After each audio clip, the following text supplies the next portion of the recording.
Welcome back to my channel Nazia Shaikh and 9। हमारे हर आने वाले वीडियो की नोटिफिकेशन सबसे पहले पाने के लिए हमारे इस चैनल को सब्सक्राइब कीजिए और बेल आइकॉन को प्रेस कीजिए। अस्सलामु अलैकुम रहमतुल्लाहि व बरकातहू। जमात दुम मज़मून उर्दू नज़म नंबर 10 है। आओ सब्ज़ी उगाए। घर आंगन में सब्ज़ी उगाओ, फिर सब मिलकर मज़े से खाओ। पहले झटपट क्यारी खोदो, फिर ये सारी सब्ज़ी बो दो। कद्दू, करेला, अरबी, आलू, बैंगन, टिंडा और रतालू,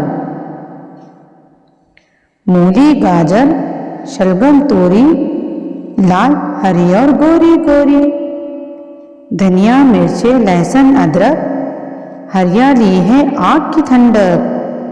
इधर भी क्यारी खोदो रीना, इसमें बो दो कुछ पुदीना। जाओ लोटा लाओ, जाओ लोटा लाओ रानी, बीजों को देना है पानी। लौकी बोई, खीरा बोया, मेथी, पालक, भिंडी, सोया। देखो तो क्या खूब मज़ा है, सारा आंगन हरा भरा है। इससे सेहत, दौलत, बरकत, महंगाई में है ये रहमत। जब भी तुम ये सब्ज़ी खाओ, अपने पड़ोसी को भी खिलाओ।